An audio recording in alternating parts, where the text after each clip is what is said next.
Il y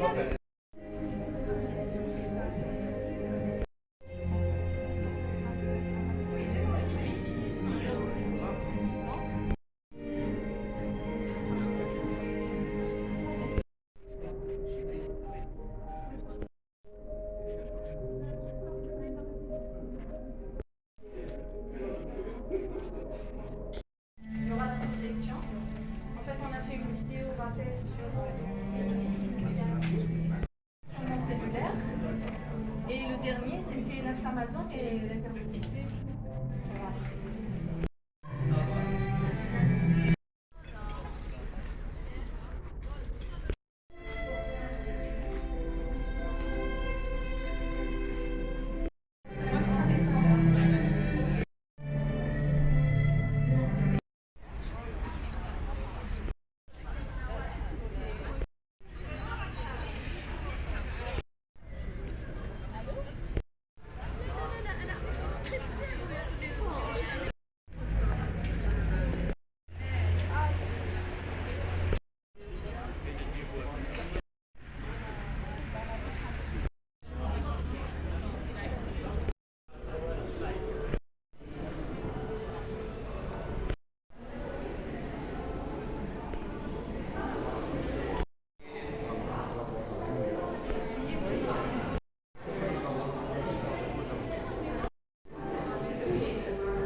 C'est de le détacher de l'activité de son public.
Là, nous les avons reçus au service de médecine interne et l'objectif direct avec les patients.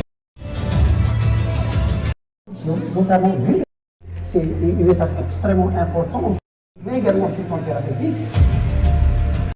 C'est aux examens cardiovasculaires, notamment la prise de la tension artérielle périphérique, la prise de la tension centrale, la mesure.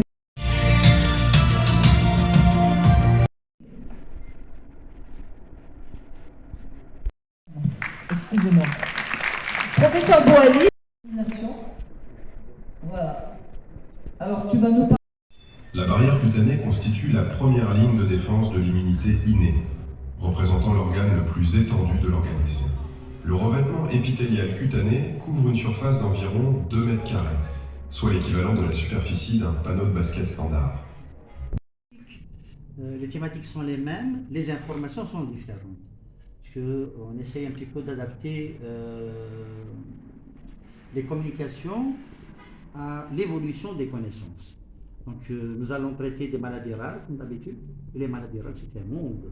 Ensuite, les maladies inflammatoires, c'est des maladies le plus souvent négligées, mais dont les malades souffrent, c'est des maladies chroniques. Il y a énormément également d'évolution thérapeutique dans ce sens. Les gens doivent être, il y a une mise une mise à niveau des connaissances et la participation et le cardiométabolique. Ça, c'est un fléau mondial. Là également, il y a une évolution sur le plan thérapeutique extraordinaire, donc nous sommes obligés également d'en parler.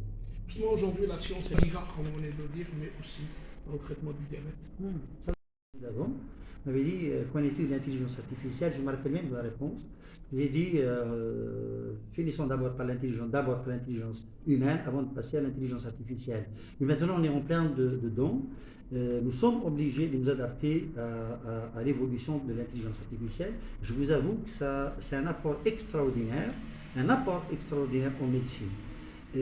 Surtout sur l'aspect diagnostique des maladies, mais également d'aide thérapeutique. Ça, c'est l'intelligence artificielle, en fait, qu'on doit rentabiliser dans ce sens, puisque ça va nous permettre de gagner énormément de temps.